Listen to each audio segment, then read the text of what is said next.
हम अपने पिछले पार्ट में विटामिनों के बारे में पढ़ चुके हैं, उनके संक्षिप्त परिचय के बारे में पढ़ चुके हैं। अब हम विटामिनों के बारे में विस्तृत रूप से पढ़ेंगे। देखिए, आपकी आज की विटामिन है विटामिन ए। तो इसका विटामिन ए का रासायनिक नाम क्या होता है? रेटिनॉल। क्या होता है इसका विटामिन ए का नाम? रेटिनॉल। इसका एक और नाम होता है रेटिनॉल के अलावा, या जीरोफिथॉल, या जीरोफिथॉल। विटामिन ए का रासायनिक नाम क्या क्या होते हैं? रेटिनॉल या जीरोफिथॉल। इसका अणुसूत्र क्या होता है? C20H29OH। विटामिन ए का रासायनिक नाम रेटिनॉल, जीरोफिथॉल तथा इसका अणुसूत्र C20H29OH।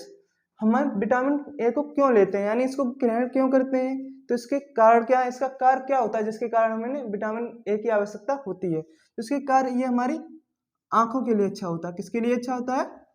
आंखों के लिए, यानी कि हमारी ये दृष्टि के लिए अच्छा होता है। यह हमारी त्वचा के लिए भी अच्छा होता है। इससे हमारी त्वचा कैसी होती है? चमकदार बनती है। यह हमारी शरीर की वृद्धि में भी सहायक होता है। शरीर की वृद्धि में भी सहायक होता है। साथ ही यह हमारे पाचन तंत्र में भी सहायक होता है। किसमें? पाचन तंत्र। अभी पाचन तंत्र में कैसे सहायक होता है? क्योंकि जो विटामिन होती है विटामिन ए, यह हमारे पाचन तंत्र में जो जिंक होता है इसे अवशोषित करने में सहायता प्रदान करती है। अगर ये कम हो जाएगी तो हमारे आते हैं जिंक को अवशोषित नहीं कर पाएंगे, इससे हमारा पाचन तंत्र गड़बड़ हो जाएगा। इसलिए हमारे ये पाचन तंत्र में भी सहायक होती हैं, शरीर की वृद्धि में भी सहायक होती हैं। लेकिन अब ये विटामिन ए हम प्राप्त कहाँ से करेंगे? इनके बहुत से यूज होते हैं, बहुत सी चीज़ों में आवश्यकता पड़ती है, तो इन्हें हम कहाँ से ग्रहण करेंगे? इसके स्रोत क्या होंगे? तो इसके बारे में चलिए जानते हैं। स्रोत, ये स्रोत इसके पीले फल हैं। जितने भी कैसे फल हैं? पीले कलर के फल हैं। पीले फल हैं, या फिर हमारे नारंगी फल हैं। नारंगी फल और हरी सब्जियां। कौन कौन से? पीले फल, नारंगी फल और हरी सब्जियां। इन सभी में विटामिन ए की भरपूर मात्रा होती है। जैसे पीले फल कौन कौन से होते हैं? जैसे कि एक फल है कद्दू, और कौन सा है? पपीता, पपीता है, आम है। और नारंगी फलों में जैसे आप जो खाते रहते हैं ना, गाजर, ये सबसे इंपॉर्टेंट है। गाजर आप सभी लोग जानते होंगे, गाजर नारंगी होती है। और हरी सब्जियों में आप जो भी हरी सब्जियां खाते हैं, जैसे कि पालक है, साग, मेथी, धनिया, पुदीना। कौन कौन से? पीले फल, नारंगी फल, हरी सब्जियां। पीले फल में कद्दू, पपीता, आम। नारंगी फल में गाजर। और हरी सब्जियों पालक, साग, मेथी, धनिया, चने का साग, बथुआ। बहुत सी चीजें हरी सब्जियों में जिन्हें आप ग्रहण, जिनसे आप विटामिन ए ले सकते हैं। साथ ही इसका एक और स्रोत है दूध। विटामिन ए का सबसे बढ़िया स्रोत क्या है? दूध। इसमें दूध से बनी हुई जितनी चीजें होती हैं सभी में क्या पाया जाता है? Vitamin A. जैसे कि दही बनता है दूध से, हमारा मट्ठा बनता है, मक्खन निकलता है, मक्खन है, घी है, और बहुत सी चीजें हैं जो दूध से बनती हैं। इन सभी में विटामिन ए पाया जाता है। लेकिन दूध में और भी विटामिन पाए जाते हैं, सिर्फ एक विटामिन को छोड़कर, विटामिन सी को छोड़कर। विटामिन सी को छोड़कर दूध में सभी प्रकार के विटामिन पाए जाते हैं। विटामिन सी को छोड़कर दूध में सभी प्रकार के विटामिन पाए जाते हैं। तो सबसे इंपॉर्टेंट है इसके बारे में, इसका स्रोत एक और स्रोत है, बहुत ही इंपॉर्टेंट है, जो बहुत ही बार परीक्षाओं में पूछा जाता है। इसका स्रोत के बारे में जो अभी एसएससी सीजीएल के एग्जाम में भी पूछा गया था। क्या है इसका स्रोत? Golden rice. क्या है इसका स्रोत? Golden rice. इसे हम सुनहरा चावल भी बोलते हैं। क्या बोलते हैं इसके? सुनहरा चावल। तो हम लिख रहे हैं नीचे सुनहरा चावल। ये जो सुनहरा चावल है ये अपने भारत में भी कई जगह पर पाया जाता है, लेकिन यह ज़्यादातर उन जगहों पर ज़्यादा मिलता है जहाँ पर लोग कुपोषित होते हैं, कुपोषण से युक्त होते हैं। तो वहाँ की सरकार द्वारा इस सुनहरे चावल को भेजा जाता है। क्योंकि ये विटामिन ए पोषक तत्व है, एक पोषण में बहुत ही सहायक है, क्योंकि ये पाचन तंत्र को भी बढ़िया मजबूत करता है, शरीर की वृद्धि के लिए भी आवश्यक है, त्वचा के लिए भी आवश्यक है और आंखों के लिए भी आवश्यक है। तो इन सभी में इनकी जरूरत होती है। अगर ये विटामिन ए नहीं मिलेगा हमें तो हम तो बीमार पड़ जाएंगे ना, कुपोषित हो जाएंगे। इसलिए विटामिन ए को जहां तक कुपोषण का स्तर ज्यादा होता है वहां पर इस विटामिन ए के रूप में सुनहरे चावल को भेजा जाता है। वहां पर क्या भेजा जाता है? सुनहरा चावल। यह हमारा एक संकर चावल होता है, संकर धान होता है, क्योंकि इसे कृत्रिम विधि द्वारा बनाया गया है, इनमें जीनों में परिवर्तन करके बनाया गया है। तथा जो हमारे शरीर में विटामिन ए की कमी हो जाती है या बच्चों में विटामिन ए की कमी ज्यादा पाई जाती है तो उन्हें टीकाकरण लगाया जाता है। जो क्या होते हैं उनके टीकाकरण, जो टीकाकरण होता है इन बच्चों का, तो इनमें इसमें विटामिन ए मिलाकर दी जाती है। कौन सी विटामिन दी जाती है? Vitamin A. टीकाकरण में बच्चों को क्या दी जाती है? Vitamin A. Vitamin A, vitamin A में क्या पाया जाता है? हमारे बीटा कैरोटीन। क्या पाया जाता है विटामिन ए में? Beta carotene. ओके, इस बीटा कैरोटीन के कारण ही दूध का रंग कैसा होता है? जिसको गाय का दूध देखते हैं ना आप, गाय का दूध, इसका रंग कैसा होता है? पीला। गाय के दूध का रंग कैसा होता है? पीला। किसके कारण होता है? बीटा कैरोटीन कारण। ठीक है। और जो दूध सफेद कलर का होता है, जैसे आपने सफेद दूध देखा, दूध कैसा होता है? सफेद, या सफेद दूध का रंग सफेद होता है। ये किसके कारण होता है? कैसीन के कारण। दूध का रंग सफेद किसके कारण होता है? कैसीन के कारण। और जो दूध का कलर पीला किसके कारण होता है? बीटा कैरोटीन के कारण। यानी कि गाय का दूध विटामिन ए का बहुत ही अच्छा स्रोत है। ठीक है। और दूध का जो भैंस का दूध यानी सफेद कलर का दूध होता है वो किसके कारण होता है? कैसीन के कारण। और एक जैसे कि बीटा कैरोटीन है, इसी तरह एक और कैरोटीन है जिसे हम क्या बोलते हैं? Alpha carotene. क्या बोलते हैं? Alpha carotene. ये अल्फा कैरोटीन किस में पाई जाती है? तो इसको भी बता रहे हैं। ये हमारी अल्फा कैरोटीन ऊन में पाई जाती है। और किस में पाई जाती है? जानवर के बालों में, जानवरों के बालों में। ठीक है। विटामिन ए में क्या पाया जाता है? Beta carotene. बीटा कैरोटीन कारण गाय के दूध का रंग कैसा होता है? पीला। जो दूध का सफेद रंग किसके कारण होता है? कैसीन कारण। एक बीटा कैरोटीन की तरह ही एक पाया जाता है अल्फा कैरोटीन। एक किसमें पाया जाता है? ऊन में और जानवरों के बालों में। ये जो बीटा कैरोटीन होता है ना, आप सभी जानते हैं कि विटामिन ए वसा सॉल्यूबल है, यानी कि वसा में घुलनशील है। तो इसका एकत्रीकरण कहाँ पर होता है? हमारे यकृत में। कहाँ पर होता है? यकृत में। ज्यादातर जितनी भी वसा में घुलनशील विटामिन है सभी कहाँ पर होती हैं? यकृत में जमा होती हैं। जैसे कि जब हम विटामिन ए लिया भोजन से, ठीक है, वो कहाँ गया? किसमें होता है? किसके रूप में चेंज होता है? बीटा कैरोटीन के रूप में। अभी बीटा कैरोटीन किसके पास गया? यकृत के पास। अब यकृत के पास गया, इसमें इसका चेंजमेंट हुआ, इसमें क्या हुआ? रासायनिक क्रिया, इसमें परिवर्तन हुआ। तो हमें एक नया तत्व मिला। क्या मिला? Rhodopsin. Rhodopsin pigment. Rhodopsin pigment. Pigment. ये पिगमेंट मतलब क्या होता है? रंजक या वर्णक। रंजक या वर्णक। यानी रंजक या वर्णक क्या होते हैं? जो हमें रंग प्रदान करते हैं, कलर होते हैं ना, वो हमें रंजक के कारण ही दिखाई देते हैं, यानी वर्णकों के कारण।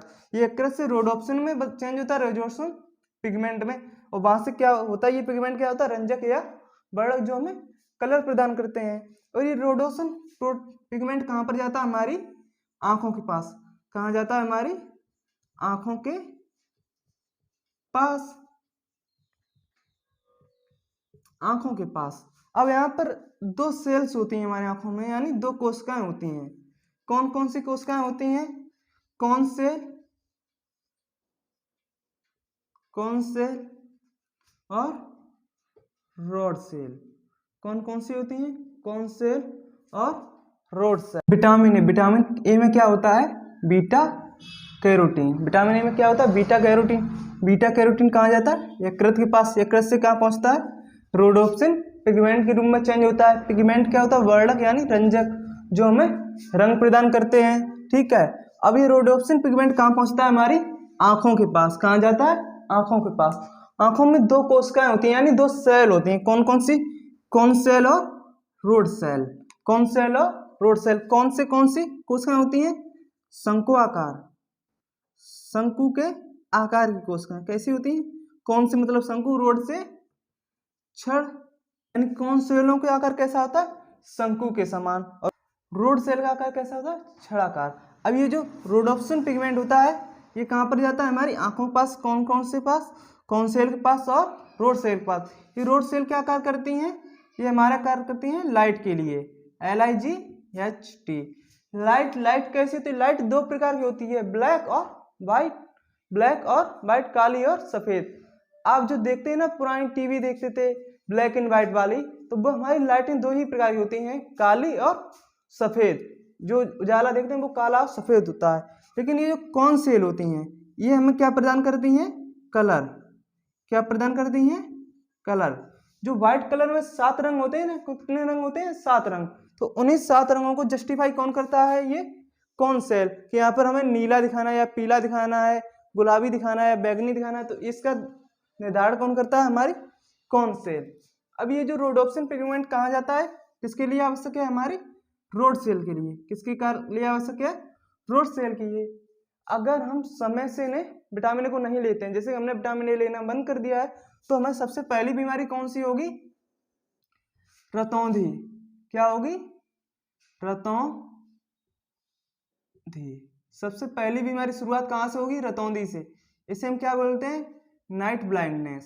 क्या बोलते हैं? Night blindness. इसका एक और नाम है। क्या नाम है इसका? निक्टोलोपिया। निक्टोलोपिया।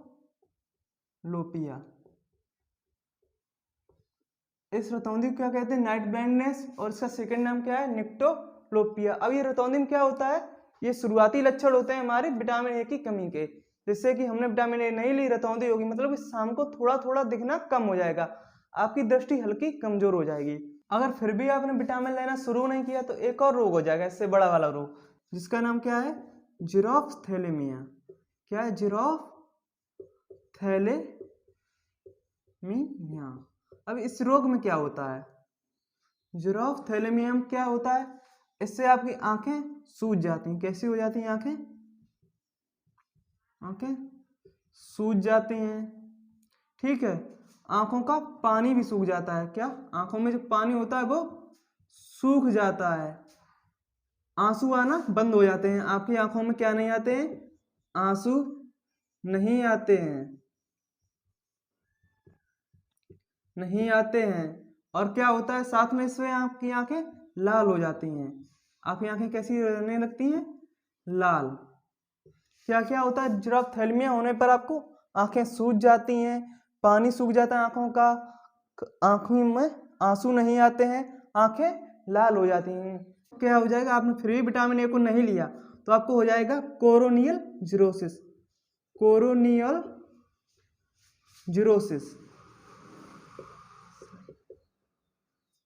जीरोसिस। अब इस बीमारी में आपको क्या होगा? जब ये हो जाएगा तो आपकी जो आंखों की कॉर्निया है ना, क्या होती है? कॉर्निया, इस पर एक पतली सी परत चढ़ जाएगी। क्या? इस पर एक परत बन जाएगी। कॉर्निया पर क्या बन जाएगी? एक परत, यानी एक झिल्ली सी, यानी अब आपको बहुत ही धुंधला दिखाई देने लगा, आंखें भी लाल हो जाएंगी, बहुत समस्या आने लगी आंखें की। आपको क्या होगा? पहले रतौंधी क्या बोलते हैं? निक्टोपोलिया, नाइट ब्लाइंडनेस। फिर इसके बाद क्या होगा? जीरोफ्थैलेमिया, आंखें सूज जाएंगी, आंखों का पानी सूख जाएगा, आंसू नहीं आते हैं, आंखें लाल हो जाती हैं। फिर भी क्या होता है? नहीं सुधरते, आप विटामिन ए नहीं लेते हैं तो क्या हो जाएगा? Corneal xerosis. इसमें क्या होता है? आपकी कॉर्निया के ऊपर एक परत यानी एक झिल्ली सी बन जाती है। अब इसमें विटामिन ए के भी 2 टाइप होते हैं। कौन कौन से? विटामिन A1 और विटामिन A2। विटामिन A1 की कमी से रतौंधी होती है, विटामिन A2 की कमी से क्या होता है? जीरोफ्थैलेमिया। विटामिन ए को कितने भागों में बांटा गया है? 2 भागों में। कौन कौन से? Vitamin A1, vitamin A2। Vitamin A का रासायनिक नाम क्या है? रेटिनॉल। और विटामिन A2 का डिहाइड्रो रेटिनॉल। अब विटामिन A1 किसमें सहायक होती है? दृष्टि के लिए। किसके लिए होती है विटामिन A1? दृष्टि के लिए। और ये विटामिन A2 यानी डिहाइड्रो रेटिनॉल किसके लिए होती है? ये हमारी जो आंखों में आंसू आते हैं, क्या आते हैं आंखों में? आंसू। आंखों में आंसू लाने में सहायक होती है। किसमें होती है? आंसू लाने में सहायक। ठीक है। अगर आपकी आंखों में आंसू नहीं आएंगे तो आपकी आंखें कैसी हो जाएंगी? सूख जाएंगी, जिससे आपको कौन सा रोग हो जाएगा? जीरोफ्थैल्मिया। जीरोफ्थैलेमिया।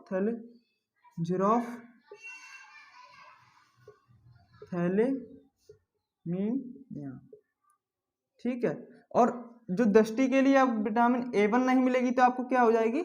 रतौंधी। A1 की कमी से दृष्टि के लिए होती है, इससे क्या होगी आपको? रतौंधी। और A2 डिहाइड्रोरेटिनॉल, इससे आंखों में आंसू नहीं आएंगे, आंखें सूख जाएंगी, जिससे आपको हो जाएगा जीरोफ्थैलेमिया। विटामिन ए की कमी से और भी रोग होते हैं, जैसे कि बच्चों में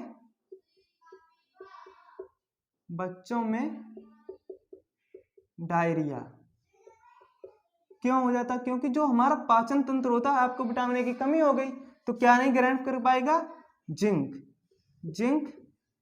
ग्रहण नहीं होगी, तो जिससे आपका पाचन तंत्र बिगड़ जाएगा। इससे बच्चों में क्या हो जाता है? डायरिया।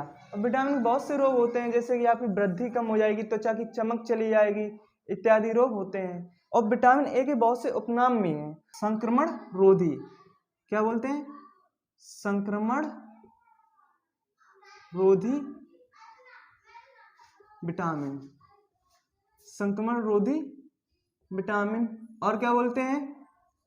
यानी संक्रमण रोधी को हम बोलते हैं anti infection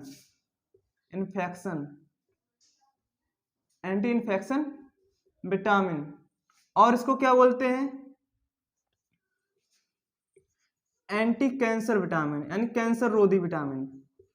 anti cancer vitamin. अब से संक्रमण रोधी, यानी कि हमें संक्रमण से बचाती है, संक्रमणों को होने नहीं देती, यानी उसकी मात्रा कम करती है। एंटी कैंसर विटामिन क्यों कहते हैं? क्योंकि जो हमारी अतिरिक्त कोशिकाएं होती हैं, जो अधिक कोशिकाएं कभी कभी बढ़ने लगती है ना, कहीं पर ज्यादा कोशिकाएं हो जाती है, तो वहां पर क्या हो जाता है? कैंसर। किसी विशेष स्थान पर कोशिकाओं की अधिक मात्रा होने पर क्या होता है? कैंसर। ठीक है। तो ये क्या करता है? ये जो बढ़ी हुई कोशिकाएं होती हैं उनको नष्ट करता है। जो हमारी कोशिकाएं कहीं अधिक होती हैं, जरूरत से अधिक मात्रा बढ़ने लगती है, उन्हें क्या करता है? नष्ट करता है, उनकी वृद्धि को रोकने का प्रयास करता है। इस कारण से एंटी कैंसर विटामिन कहते हैं। लेकिन जो विटामिन कैंसर किसकी कमी के कारण होता है? Vitamin B17। विटामिन B17 की कमी से क्या होता है? विटामिन B17 की कमी से क्या होता है? हमें कैंसर होता है। ठीक है। और कैंसर को रोकता कौन है? यानी कि रोकने का प्रयास कौन करता है? Vitamin A. इसलिए विटामिन ए को क्या कहते हैं? Anti cancer vitamin. Vitamin D, इसका रासायनिक नाम क्या होता है? कैल्सीफेरॉल। इसका विटामिन डी का रासायनिक नाम क्या होता है? कैल्सीफेरॉल। तथा इसका अणुसूत्र क्या होता है? C28H44O। C28H44O। इसका अणुसूत्र क्या होता है? C28H44O। और हमारे इस विटामिन डी को भी कितने भागों में बांटा गया है? 2 भागों में। कितने भागों में बांटा गया है? 2 भागों में। कौन कौन सी विटामिन? विटामिन D2 और विटामिन D3। इनके रासायनिक नाम क्या क्या है? इसका विटामिन D2 का रासायनिक नाम है एर्गो कैल्सीफेरॉल। क्या नाम है? Ergo calciferol.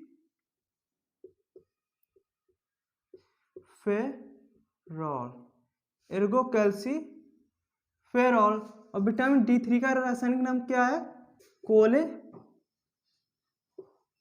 कोले कैल्सीफेरॉल। क्या होता है? कोले कैल्सीफेरॉल।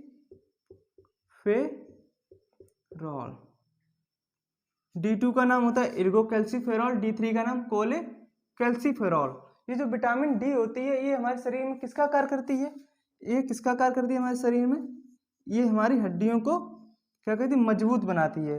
क्या करती है? हड्डियों को मजबूत करती है। क्या करती है? मजबूत। और क्या करती है? हड्डियों को कठोर भी बनाती है। हड्डियों को मजबूत और कठोर करती है। साथ ही में ये हमारे दांतों के लिए आवश्यक है। और ये हमारे शरीर में कैल्शियम कैल्शियम के निर्माण में भी सहायक होती है। विटामिन डी का कार्य क्या है? ये हमारी हड्डियों को मजबूत करती है, दांतों को मजबूत करती है और कैल्शियम के निर्माण में सहायक होती है। और इसके स्रोत क्या होंगे? इसके स्रोतों को जानने से पहले हम बता दें विटामिन डी का निर्माण कहाँ होता है? हमारी त्वचा में। इसका निर्माण कहाँ पर होता है? इसका निर्माण होता है हमारी त्वचा में। विटामिन डी का निर्माण हमारे शरीर में ही होता है। वो किसमें होता है? हमारी त्वचा में, जो हमारी खाल होती है ना, स्किन, उसमें होता है। ठीक है। और इस स्किन में कौन से होते हैं? जो बसीय ऊतक होते हैं। कौन से ऊतक होते हैं? बसीय ऊतक, यानी कोलेस्ट्रॉल वाले ऊतक। अब इसके स्रोत कौन कौन से हैं? दूध में सभी विटामिन पाए जाते हैं। कौन से विटामिन छोड़कर? विटामिन सी को छोड़कर। और सबसे एक प्राकृतिक स्रोत है सूर्य का प्रकाश। अब इस सूर्य के प्रकाश को विटामिन डी का स्रोत क्यों कहते हैं? इसे हम खा तो लेते नहीं है, जो पेट में चला गया। ठीक है। इसका जो विटामिन डी का निर्माण त्वचा में होता है, सूर्य के प्रकाश से नहीं होता है। लेकिन निर्माण तो विटामिन डी का त्वचा ही करती है, लेकिन जो सूर्य का प्रकाश होता पड़ता है हमारी त्वचा के ऊपर, यानी जो हमारी स्किन होती है इस पर सूर्य का प्रकाश पड़ता है, तो इसमें ये त्वचा इसके निर्माण कार्य को अधिक बढ़ा देती है। यानी कि बहुत ही क्रांतिकारी रूप से इसका निर्माण होने लगता है विटामिन डी का हमारी त्वचा में। किसमें? त्वचा में। किसकी उपस्थिति में? सूर्य की उपस्थिति में। जब हमारे सूर्य की पराबैंगनी किरणें हमारी स्किन पर पड़ती हैं, तब क्या किसका निर्माण होता है?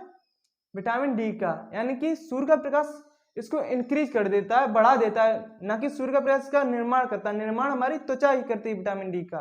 ठीक है। सूर्य का प्रकाश इसकी स्थिति को बढ़ा देता है, यानी उत्प्रेरक का कार्य करता है। इसी सूर्य के प्रकाश कारण ही हम विटामिन डी को क्या बोलते हैं? सनशाइन विटामिन भी बोलते हैं। विटामिन डी की कमी से कौन सा रोग होता है? तो देखिए बच्चों में विटामिन डी की कमी से कौन सा रोग होता है? रिकेट्स। कौन सा रोग होता है? रिकेट्स। इस रिकेट्स को ही क्या बोलते हैं? सूखा रोग। यानी बच्चों में सूखा रोग हो जाता है, उसका क्या नाम है? रिकेट्स रोग। इस बच्चों की हड्डियां, हाथ पैर पतले पतले हो जाते हैं, पेट निकल जाता है, चेहरा कमजोर हो जाता है, हड्डियां कमजोर हो जाती हैं, यानी कि उनकी नरम मुलायम हड्डियां होती हैं। ठीक है। विटामिन डी की कमी से बच्चों में क्या होता है? रिकेट्स। और क्या होता है? अगर किसी बच्चे में विटामिन डी की कमी है तो उसके दांत कब आएंगे? देर से आएंगे, यानी लेट आएंगे दांत, बहुत सी देर से।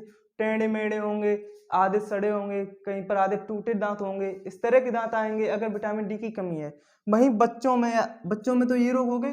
अब जो वयस्क होते हैं, बड़े लोग होते हैं, जैसे कि 18 से ऊपर के, 16 से ऊपर के, उन बड़ों बच्चों में क्या होता है, या बड़े व्यक्तियों में भी हो जाते हैं ऑस्टियोमलेशिया रोग। कौन सा रोग होता है? ये बहुत ही इंपॉर्टेंट रोग है, क्योंकि ये परीक्षाओं में बहुत ही ज्यादा पूछा जाता है। बड़ों में कौन सा रोग होता है? ऑस्टियोमलेशिया रोग। इस रोग को हम अस्थि मृदुता भी कहते हैं। क्या कहते हैं? अस्थि मृदुता। कौन सा रोग कहते हैं? अस्थि मृदुता। इसमें क्या होते हैं? जो वयस्क होते हैं उनकी हड्डियां कैसी हो जाती हैं? पतली। हड्डी पतली हो जाती हैं। और क्या होता है? हड्डियां हमारी सूख जाती हैं। हड्डियां पतली हो जाती हैं, सूख जाती हैं, यानी बहुत ही कमजोर हो जाती हैं। साथ ही में और हड्डियां हमारी मुड़ना भी शुरू हो जाती हैं। कहाँ कैसा करने लगती हैं? हड्डियां मुड़ने लगती हैं। ठीक है। इसमें थोड़ा सा घुमाव सा आने लगता है, कहीं पर इस तरह टेढ़ी हो जाती है, कहीं पर इस तरह। वहीं पर ऑस्टियोमलेशिया के बारे में यही होता है। फिर धीरे धीरे रोग आपका बढ़ता जाता है, कहाँ पर पहुंचता है? बाउल एक्स के पास। यानी बाउल एक्स क्या होता है? अब आप जो देखते हैं जांघ की हड्डी होती है, सबसे बड़ी हड्डी कौन सी होती है मनुष्य में? फीमर, जांघ की हड्डी। तो आप देखते होंगे बहुत से लोगों की जांघ की हड्डी शुरुआत में तो ऐसी होती है, जब विटामिन डी की कमी होती है इस तरह झुक मुड़ने लगती है, इस तरह से मुड़ने लगती है। फिर धीरे धीरे मुड़ते मुड़ते आपके घुटने मिल जाते हैं। क्या करता है? बाउल एक्स में क्या होता है? आपकी जो फीमर कैसी होती है? फीमर मुड़ने लगती है, यानी अब हड्डियां तो कमजोर हो ही जाएंगी। शरीर का वजन पड़ेगा किस पर? आपकी जांघों पर, तो आपकी हड्डियां जांघों की मुड़ने लगेंगी, बैंड होने लगेंगी, फीमर की हड्डी मुड़ने लगेगी। ठीक है। वहीं पर अगर धीरे धीरे से फीमर मुड़ने लगेगी, फिर आप देखते होंगे आपके घुटने होते हैं ना, घुटनों के या टखने होते हैं, वो आपस में मिलने लगते हैं। बहुत से बार जो आर्मी की तैयारी करते हैं या जिनका मेडिकल होता है, उनसे पूछा जाता है कहीं आपको नौकनी तो नहीं है? नौकनी क्या होता है? इसमें आपके घुटने आपस में टकराने लगते हैं, क्योंकि जांघ की हड्डियां ऐसी मुड़ जाती हैं फीमर, तो धीरे धीरे धीरे घुटने आपस में मिलने लगते हैं, टकराने लगते हैं। तो इसी को क्या बोलते हैं? नौकनी। यानी कि घुटने आपस में टकराने लगते हैं, टकराने लगते हैं। बच्चों में कौन सा रोग? रिकेट्स, सूखा रोग, दांत देर से आते हैं। बड़ों में ऑस्टियोमलेशिया मतलब अस्थि मृतता, हड्डी पतली हो जाती है, हड्डियां सूख जाती हैं, हड्डियां मुड़ने लगती हैं। अब धीरे धीरे क्या होता है, हड्डियों का सारा वजन, शरीर का सारा वजन कहाँ पे जाता है? जांघों के पर, वो जांघें मुड़ने लगती हैं। इस रोग को, जांघें मुड़ने को क्या कहते हैं?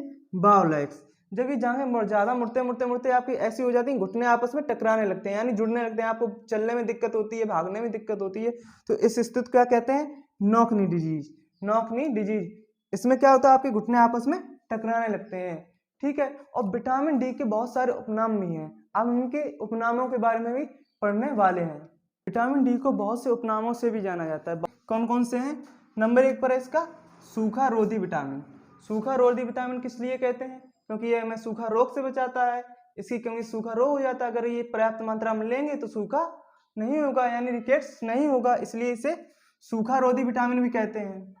और दूसरा सनशाइन विटामिन और सनलाइट विटामिन, ये किस लिए कहते हैं? क्योंकि इसका निर्माण, विटामिन डी का निर्माण सूर्य की उपस्थिति में होता है। हमारी त्वचा में किसकी उपस्थिति में होता है? सूर्य के प्रकाश की उपस्थिति में, तो इस कारण से सनशाइन विटामिन और सनलाइट विटामिन भी कहते हैं, ठीक है। अब इसके बाद स्टेरॉइड विटामिन, इसका एक और नाम क्या है? Steroid vitamin. और एक नाम है इसका हार्मोन विटामिन। क्या नाम है इसका अपना? Hormone vitamin. अब से हार्मोन विटामिन क्यों कहते हैं? इसलिए हार्मोन विटामिन कहते हैं क्योंकि हमारे शरीर में एक हार्मोन होता है। कौन सा? कॉलिप्स हार्मोन। एक हार्मोन होता है कॉलिप्स हार्मोन, कॉलिप्स हार्मोन। अब इसे, कॉलिप्स हार्मोन से इसका क्या रिश्ता है, यानी इसका क्या संबंध है, क्या रिलेशन है? तो बता रहे हैं, क्योंकि कॉलिप्स हार्मोन है ना, ये भी विटामिन डी के ही समान कार्य करता है। किसके समान कार्य करता है? विटामिन डी के ही समान कौन सा हार्मोन काम करता है? कॉलिप्स हार्मोन। यानी कि हार्मोन जो विटामिन डी के समान कार्य करता है, इसलिए इस विटामिन डी को हार्मोन विटामिन भी कहते हैं, ठीक है। आज की क्लास यहीं पर संपूर्ण होती है। अब अगले पार्ट में विटामिन बी के बारे में पढ़ेंगे और विटामिन सी के बारे में।